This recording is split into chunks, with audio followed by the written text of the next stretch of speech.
ब्रह्मांड का वो योद्धा जिसके सामने काल भी झुक जाता है, वो जो बल में वज्र है लेकिन हृदय में कोमल।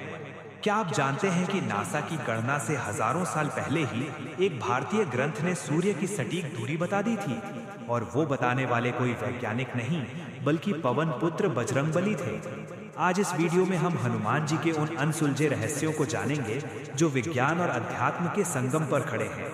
अंजनी के लाल केसरी नंदन, जिनका जन्म ही एक चमत्कार था। एक नन्हा बालक जिसे भूख लगी तो उसने आसमान में चमकते सूर्य को एक मीठा फल समझ लिया, और फिर जो हुआ उसने देवताओं के सिंहासन हिला दिए। जब इंद्र ने उन पर वज्र से प्रहार किया तो वायुदेव ने अपनी गति रोक दी, पूरी सृष्टि थम गई थी।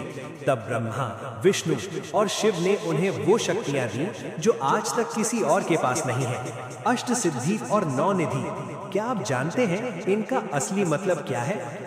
अक्सर हम हनुमान जी को सिर्फ बल का प्रतीक मानते हैं, लेकिन वो बुद्धि के भी महासागर हैं।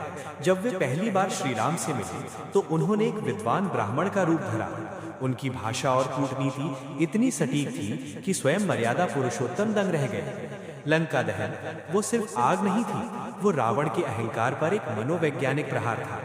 हनुमान जी हमें सिखाते हैं कि बड़ी से बड़ी समस्या को बिना विचलित हुए प्लानिंग के साथ कैसे हल किया जाता है। अब बात करते हैं उस रहस्य की जिसने आधुनिक वैज्ञानिकों को भी सोचने पर मजबूर कर दिया।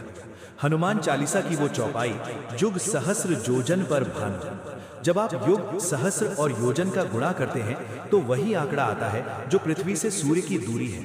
ये संयोग नहीं, ये हमारे पूर्वजों का उन्नत ज्ञान था। और आज भी गंधमादन पर्वत पर उनके होने के प्रमाण। क्या ये सब सिर्फ कल्पना है, या फिर बजरंगबली आज भी सशरीर हमारे बीच मौजूद है? अंत में हनुमान जी सिर्फ एक शक्ति नहीं, एक एहसास है। वो हमारे भीतर छिपे उस आत्मविश्वास का नाम है जो समुद्र लांघने की हिम्मत देता है। चाहे आप विद्यार्थी हो, बिजनेसमैन हो या खिलाड़ी, हनुमान जी का चरित्र हमें सिखाता है कि समर्पण ही सफलता की असली कुंजी है। अगर आज की ये गाथा आपके दिल को छू गई हो तो कमेंट में एक बार पूरे गर्व से लिखें, जय श्री राम।